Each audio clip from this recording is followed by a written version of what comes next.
ఆంధ్రప్రదేశ్ రాష్ట్ర ప్రభుత్వ ఉద్యోగులు, ప్రధానంగా విద్యాశాఖలో పనిచేస్తున్న ఉపాధ్యాయులందరికీ ఎంతో కీలకమైన 24 సంవత్సరాల ఆటోమేటిక్ అడ్వాన్స్‌మెంట్ స్కీమ్ లేదా స్పెషల్ ప్రమోషన్ పాలసీ మంజూరు ప్రక్రియలో అమరావతిలోని ట్రెజరీ మరియు అకౌంట్స్ డైరెక్టరేట్ కార్యాలయం అత్యంత ప్రాధాన్యత కలిగిన నూతన మార్గదర్శకాలను జారీ చేస్తూ ఒక కీలక మెమోను విడుదల చేసింది.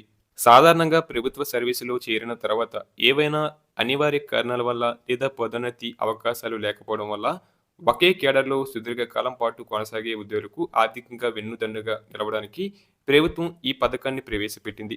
అయితే ఈ పథకం అమలులో పారదర్శకతను పెంచడానికి మరియు జవాబుదారీతనాన్ని నిర్ధారించడానికి ఇప్పుడు కొన్ని కఠినమైన నిబంధనలు అమల్లోకి తీసుకువచ్చారు. ఈ తాజా ఆదేశాల వల్ల కేవలం సర్వీసు కాలాన్ని మాత్రమే కాకుండా ఉద్యోగి యొక్క గత ప్రవర్తనను మరియు పదోన్నతుల పట్ల వారి వైఖరిని కూడా ప్రామాణికంగా తీసుకుంటారు. గతంలో అమల్లో ఉన్న విధానాన్ని పరిశీలిస్తే ఒక ఉద్యోగికి తన సర్వీసు కాలంలో పదోన్నతి వచ్చినప్పటికీ వ్యక్తిగత కారణాల వల్ల లేదా ఇతర ప్రాంతాలకు బదిలీ కావడం ఇష్టం లేక ఆ పదోన్నతిని తిరస్కరించినప్పటికీ వారికి 24 సంవత్సరాల సర్వీసు నిండిన వెంటనే ఆటోమేటిక్గా ఈ స్కేల్ మంజూరు చేసేవారు. అంటే పదోన్నతిని వదులుకోవడం అనేది ఈ ఆర్థిక ప్రయోజనాన్ని పొందడానికి ఎటువంటి అడ్డంకిగా ఉండేది కాదు.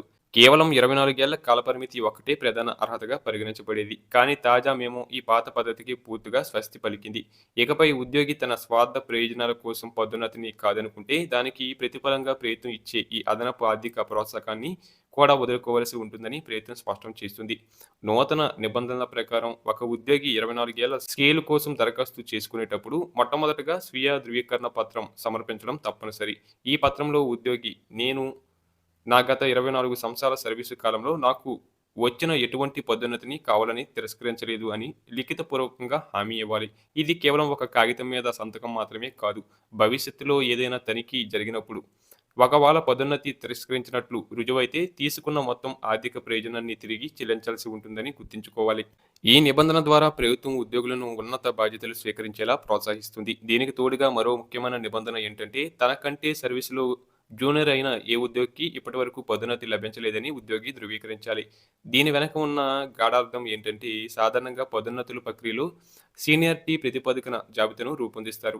ఒకవేళ మీకంటే తక్కువ సర్వీసు ఉన్న జూనియర్ ఉద్యోగికి ప్రమోషన్ వచ్చిందంటే దానికంటే ముందే సీనియర్ అయిన మీకు అవకాశం వచ్చి తీరుతుంది. ఒకవేళ జూనియర్ ప్రమోషన్ పొంది సీనియర్ ఇంకా అదే పోస్టులో ఉన్నారంటే సీనియర్ ఆ పదోన్నతిని వదులుకున్నారని అర్థం.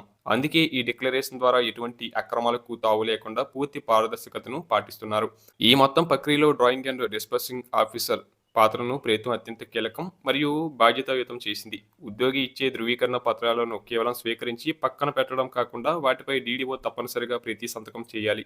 అంటే ఆ ఉద్యోగి సర్వీస్ రిజిస్టర్ను మొదటి పేజీ నుండి చివరి పేజీ వరకు క్షుణ్ణంగా తనిఖీ చేసి అందులో పదోన్నతి తిరస్కరణకు సంబంధించి ఎంట్రీలు ఏవైనా ఉన్నాయా లేదో నిర్ధారించుకోవాల్సిన బాధ్యత డీడీఓపై ఉంటుంది. ఒకవేళ భవిష్యత్తులో ఉద్యోగి తప్పుడు సమాచారం ఇచ్చారని తేలితే ఆ ధృవీకరణను ధృవీకరించిన డీడీఓకు కూడా క్రమశిక్షణ చర్యలకు గురయ్యే అవకాశం ఉంది. కాబట్టి అధికారులు కూడా ఇప్పుడు మరింత అప్రమత్తంగా వ్యవహరించాల్సి ఉంటుంది.